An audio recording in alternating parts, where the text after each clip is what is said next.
औज़ु बिल्लाहि स्समीइल अलीम मिनश शैतानिर रजीम बिस्मिल्लाहिर रहमानिर रहीम। ला युआखिदुकुमुल्लाहु बिल्लग़्वी फ़ी अयमानिकुम वलाकिन युआखिदुकुम बिमा अक़्क़दतुमुल अयमान फकफ़्फ़ारतुहु इत्'आमु 10 मसाकीन मिन औसति मा तुत्'इमून अहलीकुम औ किस्वतुहुम औ तहरीरु रक़बह फमन लम यजिद फसियामु सलासति अय्यामिन ज़ालिक कफ़्फ़ारतु अयमानिकुम इज़ा हलफ़्तुम वहफ़ज़ू अयमानकुम कज़ालिक युबय्यिनुल्लाहु लकुम आयातिही लअल्लकुम तशकुरून। पीछे वाली आयत में अल्लाह रब्बुल इज़्ज़त ने अहले ईमान को मुखातिब होकर फरमाया, ए अहले ईमान, तुम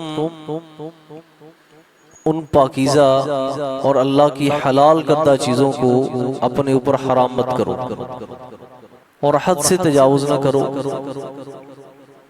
क्योंकि अल्लाह रब्बुल इज़्ज़त ऐसे लोगों को पसंद नहीं फरमाते। और कहा कि जो अल्लाह ने तुम्हें पाकीज़ा और हलाल रिज़्क़ दिया है उसे खाओ, अल्लाह से डर जाओ जिस ज़ात के साथ तुम ईमान रखते हो।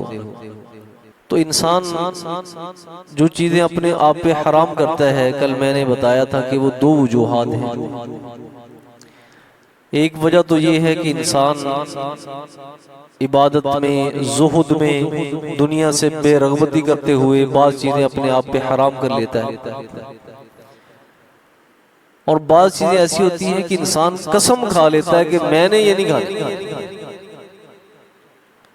कुरान मजीद में सूरह अत-तहरीम जिस तरह तनाज़ुर में इसका नुज़ूल हुआ वो क्या था कि नबी करीम सल्लल्लाहु अलैहि वसल्लम सईदा ज़ैनब रज़ी अल्लाह ताला अन्हा के पास जाकर शहद खाया करते थे।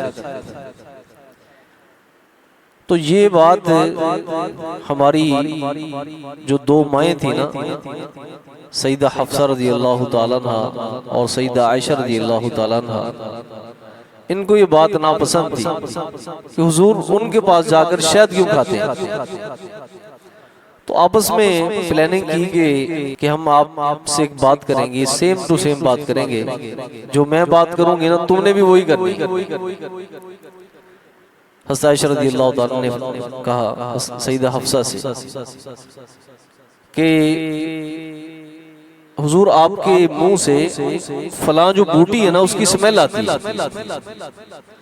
और ये बात नबी अलैहिस्सलाम के लिए बड़ी गरां थी, बड़ी बोझल थी, क्योंकि हुजूर तो फरिश्तों से बात करते थे।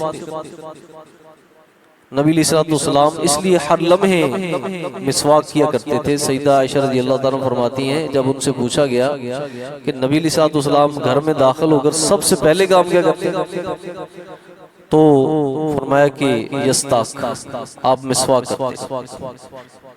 इवन के आखिरी लम्हात में भी नबी अलैहिस्सलाम ने एक सहाबी के यहाँ मिसवाक देखी कि वो मिसवाक करने लगा, तो हुजूर ने की ख्वाहिश की कि मुझे मिसवाक दीजिए। तो फिर हज़रत आयशा रज़ियल्लाहु ताला ने अपने दांतों से चबाकर उसको नरम करके हुजूर को मिसवाक दी। तो जब ये बात कही गई ना, यही बात सईदा हफ्सा ने की, तो उन्होंने कहा कि मैं तो सिर्फ शहद ही खाता हूँ, तो हो सकता है कि शहद भी किसी ऐसी बूटी पे, किसी ऐसे दरख्त पे लगा हो जिसके अंदर मगाफिर की जो ना वो बूटी की कुछ स्मेल हो। तो हुजूर ने कसम खा ली आज के बाद शहद नहीं खाऊंगा।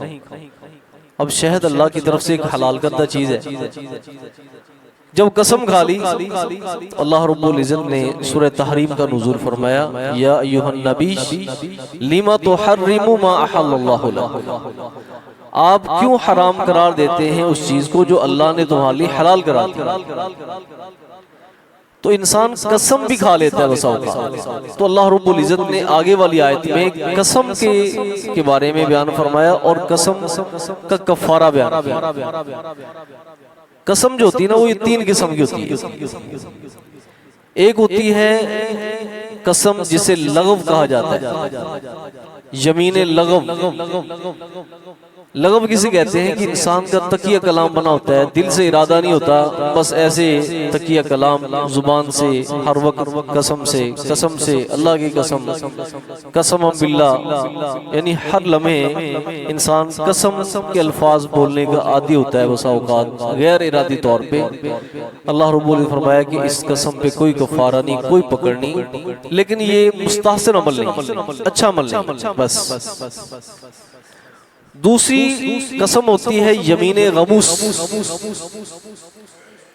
गमूस का मतलब ये होता है कि किसी को सर पकड़कर उसका पानी में डुबो देना।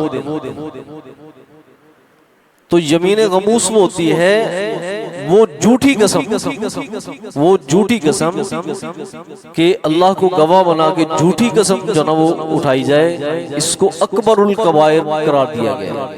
एक होता कबीरा गुनाह, एक है कबीरा गुनाह से भी बड़ा गुनाह, वो क्या है? यमीन गमूस। इंसान झूठी कसम उठाए, झूठी कसम उठाए। और नबी अलैहिस्सलाम ने इसकी संगीनी इस तरह बयान फरमाई कि आपने फरमाया क्या मैं तुम्हें खबर ना दूं अकबरुल कबायर की, बड़े से बड़े गुनाह की। तो सहाबा ने अर्ज किया रसूल क्यों नहीं? तो आपने फरमाया अल यमीनुल गमूस, ऐसी कसम जो झूठी कसम और झूठी बात। हुजूर जो ना वो टेक लगाकर बैठे थे, आप सीधे हो गए और आप इसे दोहराते रहे। सहाबा अर्ज़ करते हैं कि हमने ख्वाहिश पैदा की कि काश के हुजूर खामोश हो जाए। इसका कफारा नहीं है, इसका हल सिर्फ और सिर्फ क्या है? सच्ची तौबा। अपने मालिक से सच्ची तौबा कीजिए। और तीसरी कसम होती है यमीन मुअक्कदा। यमीन मुअक्कदा जो इंसान इरादतन जो इंसान क्या करे? सच्ची कसम उठाए, दिल के इरादे से कसम करे। अगर इंसान वो कसम पूरी नहीं कर पाता तो फिर क्या भाई? इंसान को चाहिए कि वो उसका कफारा अदा करे, उसका कफारा अदा करे। और अल्लाह रब्बुल इज्जत ने इस आयत में कसम और कसम का कफारा बयान किया। अल्लाह फरमाते हैं ला युआखिजुकुमुल्लाह बिल्लग़वी फी ऐमानिकुम। अल्लाह रब्बुल इज्जत तुम्हारी लगव कसमों पे पकड़ नहीं करेंगे, अल्लाह तुम्हारी पकड़ नहीं करेंगे बिल्लग़वी फी ऐमानिकुम, जो तुम्हारी लगव और फजूल कसमें गैर इरादी तौर पे उठाई जाने वाली, इस पे तुम्हारी पकड़ कोई मुआखज़ा नहीं। मुआखज़ा किस पे है? पकड़ किस पे है? वलाकिन युआखिदुकुम, लेकिन अल्लाह तुम्हारी पकड़ करेंगे बिमा अक़दतुमुल ईमान, जो तुमने मुस्तहकम कसमें खाई हैं, पुख्ता कसमें खाई हैं। अगर उसको पूरा नहीं करोगे तो तुम्हारी क्या होगी भाई? पकड़ होगी। ठीक है। अब क्या है? इंसान उस कसम को पूरा नहीं कर पा रहा या कसम पूरी नहीं हुई, उसका कफारा क्या है? फरमाया फकफारतुहु इतआमु अशरति मसाकिन। उसका कफारा ये है कि 10 मिस्कीनों को, मुहताजों को खाना खिला देना। कैसा खाना? मिन औसती, वो औसत और दरमियाने दर्जे का खाना। मा तुतीमून अहलीकुम, जो तुम खिलाते हो अपने घर वालों को, जो घर में खाते हो ना। ठीक है, तो अंदाजा लगा लो कि घर के अगर 10 अफराद हो तो कितना खर्च उन पे आता है। इतनी तुम अमाउंट या इतना खाना बनाकर 10 मिस्कीनों को खाना खिला दो। औ किस्वतुहुम, या फिर उनको कपड़े लेकर दे दो। 10 मिस्कीनों को कपड़े लेकर दे दो, कपड़े पहना दो। औ तहरीरु रक़बा, या एक गर्दन आजाद कर दो, एक कैदी को आजाद करवा दो। अब जिस आदमी के पास ये तीनों इस्तितातें नहीं है कि ना 10 मिस्कीनों को खाना खिला सकता है, ना उनको जो ना वो पहनावे लेकर पहना सकता है, और ना ही वो गर्दन आजाद कर सकता है, फरमाया फमल्लम यजिद, बस जो शख्स ना पाए,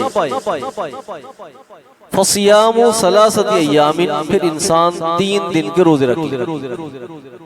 फरमाया ज़ालिका कफ़ारतु अयमानिकुम, ये है तुम्हारी कसमों का कफ़ारा, ये है तुम्हारी कसमों का कफ़ारा। कब? इज़ा हलफ्तुम, जब तुम कसम उठा बैठो, जब तुम कसम खा लो और उसे पूरा न कर पाओ, फिर तुम्हारी कसमों का कफ़ारा ये है। फरमाया वहफज़ू अयमानकुम, और अपनी कसमों का ख्याल रखो, अपनी कसमों का ख्याल रखो। कज़ालिका युबय्यिनुल्लाहु लकुम आयाती, इसी तरह अल्लाह वाज़े करते हैं तुम्हारे लिए अपनी आयात, यानी अपने अहकामात। लअल्लकुम तशकुरून, ताकि तुम शुक्रगुजार बन जाओ, ताकि तुम शुक्रगुजार बन जाओ। सुब्हानकल्लाहुम्मा व बिहम्दिक, अशहदु अल्ला इलाहा इल्ला अंता, अस्तगफिरुका।